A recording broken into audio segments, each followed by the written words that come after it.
Estamos aqui em mais um Voxcast, o podcast da Vox2U. Estamos falando da Vox2U Franca e hoje eu recebo aqui Ivan Rubens, nosso aluno da turma Master e agora concluindo a turma Pós. Ivan, seja bem-vindo. Bom, muito obrigado, André. Muito obrigado aí pelo convite, por ter participado dessa trajetória de comunicação na minha vida. Essa trajetória mais recente, então é um prazer estar conversando com você. E para você a comunicação é algo literalmente do dia a dia, não só por conta da Vox2U. E eu já quero te fazer uma pergunta. Como você se enxergou enquanto um comunicador, enquanto um influenciador que você é hoje? Engraçado isso, porque tudo aconteceu meio que por acaso. Eu nasci em uma família de comunicadores. Então, dentro de casa, eu vi isso desde criança acontecer. Meu pai foi diretor de teatro no Rio, depois jornalista, produtor de eventos. E como vendedor, sempre como vendedor, eu acompanhei ele nessa trajetória, principalmente quando eles se separaram. Meu pai, quando ele se divorciou da minha mãe, eu assumi meio que um posto de ajudante ali no processo de produção de eventos. Então eu via ele se comunicar, subir ao palco, nos eventos que nós trazíamos de peças de teatro, de shows, de eventos. Eu sempre estava vendo ali as pessoas se comunicarem. Aliás, a comunicação ela faz parte da rotina de todo mundo. Todo mundo se comunica de alguma forma, mesmo quando não está falando nada. Então ali, quando eu estava com o meu pai, eu estava meio que como um observador. Então eu observava muito como tudo acontecia. No processo de vendas, eu não atuava vendendo, mas eu via como ele fazia. Então, quando chegou ali nos 18, 19 anos, eu assumi a minha primeira produção como produtor cultural. Então, tinha que utilizar a comunicação para vender o meu primeiro evento, que era um espetáculo infantil, uma professora muito maluquinha. E eu tinha que estar ali de frente para uma diretora de escola, uma coordenadora, uma professora. E eu tinha acabado de sair da escola. Então, eu ainda estava muito próximo, como aluno ali. Eu estava ainda naquela hierarquia. Um aprendiz ainda. E eu tinha ainda na minha cabeça, na minha concepção, aquela hierarquia do diretor de colégio e o aluno. Então, foi o meu primeiro obstáculo a ser vencido. E a comunicação começou dali. Essa parte mais atual de vídeos, ela veio pós-pandemia. Porque até chegar na pandemia, minha comunicação era como essa que a gente está fazendo aqui, esse bate-papo. Trocar uma ideia, vender seu produto, vender seu serviço. Exatamente. Eu queria saber quem é o Ivan Rubens. Bom, carioca. Até pelo sotaque. Carioca, mineiro. Carioca, nasci em 83, no Rio de Janeiro. Como eu falei, meu pai foi diretor de teatro no Rio. Então, nós tivemos uma época crítica no início dos anos 90 com a cultura no Rio de Janeiro. Veio o Plano Collor, confiscou a caderneta de poupança da população brasileira. A cultura foi lá embaixo e meus pais são francanos. Então, nessa época, eles decidiram voltar para Franca. Então, nós viemos para cá. Iniciei toda essa trajetória ali dos 10 anos em diante na cidade de Franca. Nós chegamos a morar em Ribeirão Preto. E questão do sotaque. Eu sofri bullying na época. Quando eu cheguei em Franca, meu apelido de cara foi Basquete. Hoje meu sotaque é uma mistura de carioca com mineiro. Então, que é inclusive interessante, porque quando eu chego no Rio, é até engraçado falar que sou carioca lá. Eles acham que eu sou de BH. Mas eu achei que facilita um pouco a minha comunicação. A comunicação hoje é um pouco mais clara. Então, ela não é nem para um lado, porque o sotaque carioca é bem carregado, nem muito mineiro. Então, é um meio termo. Você ainda tem vínculos no Rio de Janeiro ou quando vai é só a passeio? Só a passeio. Familiar, não. Os familiares eram de outras gerações, mas a base forte, sólida, é francana. Então, você me perguntou quem que é o Ivan Rubens. Cheguei aqui, falei anteriormente que comecei a trabalhar com meu pai no ramo de eventos. Depois, em 2003, eu conheci a Tati, minha esposa, que está comigo até hoje. São 22 anos juntos. Então, ela pegou meu início de carreira profissional nos eventos. Veio a Maria Fernanda ali em 2004, que vai fazer 21 anos, nossa filha. O Nicolas, com 8. Quando veio a pandemia, em 2020, eu tive que interromper os eventos, a produção de eventos, que eu faço o projeto da Escola Vai ao Teatro. Nesse ano eu fiz o espetáculo A Bela e a Fera. Todo ano eu faço 2 produções. Em setembro agora vai ter a Pequena Sereia lá no Teatro Municipal, 2 eventos no Franca Shopping. E quando veio a pandemia, eu interrompi essa atividade. Literalmente tudo parou. Tudo parou. Ainda mais os eventos onde Sim. tinham aglomerações. Pois é. E eu gosto muito de vender, André. Sempre fui vendedor. Eu aprendi isso dentro de casa, mas é algo que eu gosto muito. Então, quando veio a pandemia, tudo que tinha ali em casa, eu pegava para vender. Tinha um carrinho de bebê parado do Nicolas, eu anunciava e vendia, câmera fotográfica, celular, tudo que tinha, roupa infantil que estava parada, colocava para vender. E aí, chegou um ponto que acabou tudo. Já tinha vendido tudo que era possível ali. E a Tati trabalha com artesanato. Então, eu peguei a loja dela na época e comecei a trabalhar a venda dos produtos dela online. Isso tudo em 2020. Em 2021, num café da tarde, meu pai falou assim, Van, por que você não entra no mercado imobiliário? Nós tínhamos um amigo que tinha uma imobiliária, tem uma imobiliária, inclusive, e eu bati na porta e entrei mesmo no mercado. Até então você não tinha contato nenhum com o mercado imobiliário. Cara, nunca me imaginei no mercado imobiliário. Até hoje, às vezes, eu falo assim, gente... Como é a vida? Porque é difícil você... Por exemplo, eu sempre fui muito ligado à cultura, a outra linha. E o mercado imobiliário é muito legal, mas segue uma linha mais burocrática, muito responsável. Você trabalha com vendas, com vidas, com histórias. Com sonhos. Com sonhos. Não que eu não trabalhasse com isso, mas é um mercado diferente. E durante a pandemia, em 2021, como todo mundo estava preso em casa, ninguém saía e você tinha que... Para você oferecer os imóveis, estava um pouco mais complicado. Só que deu um boom online. Nessa época que surgiram muitas lives, todo mundo estava se expondo nas redes sociais. E eu me encontrei ali. Em Franca, quase não tinham corretores que gravavam vídeos. Eu fui um dos primeiros. E naquela época até por uma questão de sobrevivência também. Exatamente. Hoje, por exemplo, todo corretor é uma espécie de influenciador. Se comunica ali muito bem, tem ótimos, excelentes influenciadores no mercado imobiliário em Franca. E então eu gravava os vídeos, jogava nas redes sociais e no WhatsApp, lista de contatos, e foram saindo as primeiras vendas através desses vídeos imobiliários. Tanto entrevistas que eu realizava com os construtores, quanto dos imóveis que eu gravava ali e disparava. Foi a janela que eu precisava para que eu fosse para esse outro caminho, que é falar sobre Franca. Porque foi assim, em 2021 foi praticamente isso. Eu saí da imobiliária no final de 2021 e fui voar carreira solo em 2022. Ainda no mercado imobiliário. Ainda no mercado imobiliário. Foi um ano bem legal, 2022. Em novembro, a Tati falou assim, Ivan, tá chegando o aniversário da cidade, por que você não grava um vídeo agradecendo a Franca? Porque nós nos conhecemos aqui, nossos filhos estão aqui, tudo que nós plantamos a gente colhe aqui em Franca.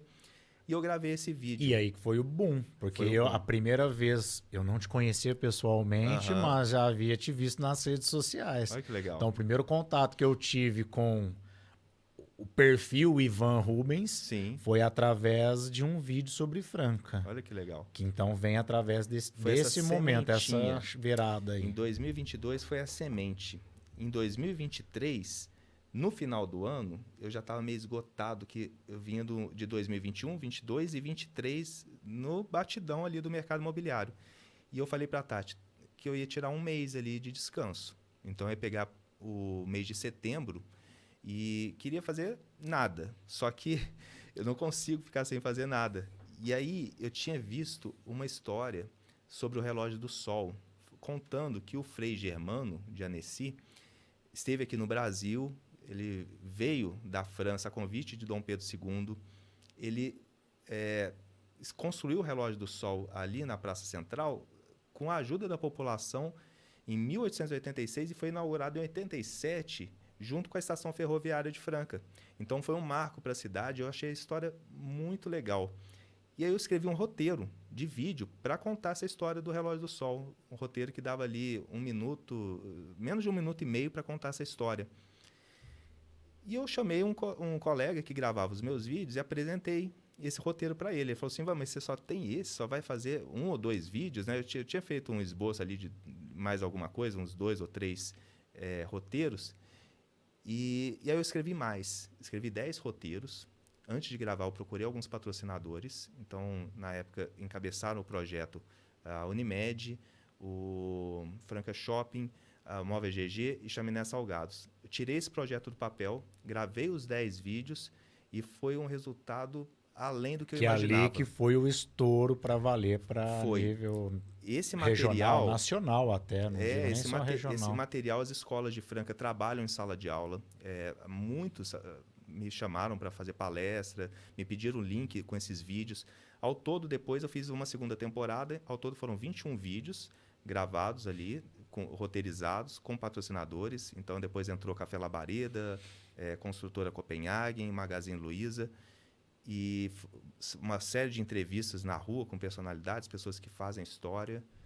Então Eu tô me sentindo uma personalidade, porque eu já fui entrevistado por Ivan Rubens. Que legal. Nós já conversamos sobre o Barão e a Baronesa. O Barão da Franca. Num lugar fora do habitual. Assistam esse vídeo, inclusive, entrem lá no Instagram do Ivan Rubens. Está bem legal esse conteúdo.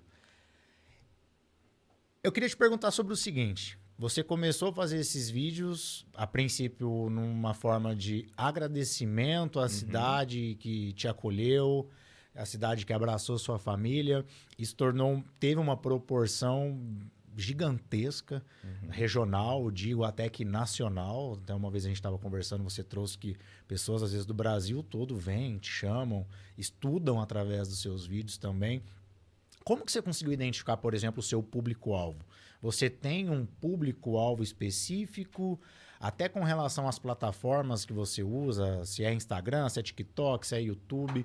Como que você identifica a sua plataforma? Como você identifica o seu público-alvo? Como que é esse trabalho seu atualmente? Como que você cria os seus vídeos? Bom, isso aí eu peguei como uma missão. Como você mencionou no início, peguei como uma forma de gratidão, né, à Franca, e acabou se tornando uma missão. Hoje a Tati, inclusive, grava 99% dos meus vídeos, ela está comigo nesse projeto. Então a gente entrevista muitas pessoas que fizeram história, porque eu não sei se... Quantos anos você tem? 32. Você pegou a época que a câmera fotográfica tinha filme? Peguei. Eu era pequeno, criança, mas peguei. Criança, início da adolescência ali. Então, eu sou dessa geração. Hoje a gente tem uma enxurrada de fotos, registros fotográficos no celular, mas antigamente as fotos, elas, por exemplo, vou falar na minha época, e antes disso era mais raro ainda, mas nos anos 80, 90, você comprava um filme fotográfico que tinham 12, 24 ou 36 poses, que eles chamavam. Você poderia tirar 12, 24 ou 36 fotos e fazer os registros fotográficos. Então, a foto, esse registro, ele sempre foi algo muito valorizado, porque é um momento da história. Então, quando eu comecei a pegar os registros de Franca, esses registros históricos, porque para você tirar uma foto em 1900, final do século XIX, até mesmo antes ali, no final do século XX, tá? A gente está falando de um passado recente, as fotos eram preciosidades. Então, quando eu comecei a vasculhar a história de Franca, ver ali essas imagens, esses registros, eu falei, gente, muita gente não tem acesso a isso. Então, eu quero passar isso adiante. E como você falou a questão do público-alvo, como muitas pessoas que viveram essa época, esse tempos de ouro de Franca, que viram o Hotel Francano, que presenciaram o início do Franca Basquete, da Francana, que pegaram ali a Francana quando teve acesso à primeira divisão. Muitas pessoas que estão vivas hoje fizeram parte dessa história. Então, quando eu comecei a lançar os vídeos nas redes sociais, no Instagram, no Facebook, no TikTok e no YouTube, eu tive um público muito grande no Facebook, que não é o que a gente imagina. Que é um público que pega ali dos 35 mais. Então, é o grande forte. o meu público-alvo, 80% do meu público é de Franca e 80% desse público de Franca tem de 35 anos para cima. Se você pegar E estão no Facebook. Que estão no Facebook. Então, por exemplo, às vezes eu lanço um vídeo no Instagram com, sei lá, 15 mil visualizações, dá 200 no Facebook. Então, ou mais. Eu tenho Você não grava um vídeo, por exemplo, pensando na plataforma. Você grava o vídeo pensando no conteúdo. Já quis fazer. O mesmo vídeo ele vai para todas as plataformas. É o que eu deveria fazer. Por questões de tempo, eu não faço o jeito que deveria ser o certo. Vamos lá. Por exemplo, quando você pega um vídeo longo, que a maioria dos meus vídeos hoje tem 5, 6 minutos, às vezes até mais. Isso é um vídeo longo. Hoje o consumo de Instagram é tudo muito rápido, é tudo muito dinâmico. Sim. Então você assistiu um vídeo ali, passou de 15 segundos, pá. Muito e aquela dose de dopamina. As pessoas mais velhas, elas não têm essa necessidade.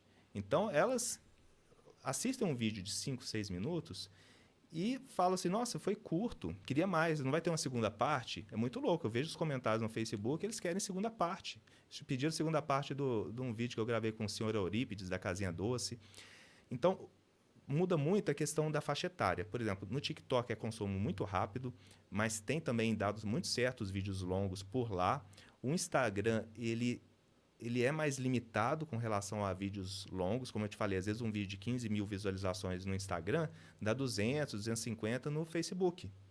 No TikTok chega também, às vezes, nesse patamar. Mas qual que seria o certo? Seria, de repente, gravar na horizontal, tá? Que aí você joga ali para o YouTube, consegue recortar, você gravando em 4K, recortar, por exemplo, para um vídeo mais dinâmico para o Instagram, um vídeo mais longo para o Facebook e o TikTok dá para fazer vários cortezinhos. Então, esse seria o certo, tá? Só que por questão de tempo, eu que faço as edições hoje, eu faço um modelo só e mando do mesmo jeito para todas as plataformas e falo assim, seja o que Deus quiser. E aí você espera o seu público vir. Ele vir. E é um público muito fiel também. Eu acredito que hoje chegou um determinado momento que seu público ele espera. Nossa, eu recebo muita mensagem. Me passa direct. A segunda parte, faz de tal tema, de tal lugar, tal pessoa. Eu recebo muitas sugestões, recebo muito direct, muito feedback. Então, é um público bem engajado. Se você pega, por exemplo, no Facebook, eu fiz um vídeo lá do senhor Bosco, da estação, que, sei lá, teve mais de 2.000 comentários. E é um público muito engajado. Então, sabe, no TikTok, esse mesmo vídeo teve mais ou menos isso aí também. Entre 1.000, 1.500 comentários. Então, é um público muito engajado.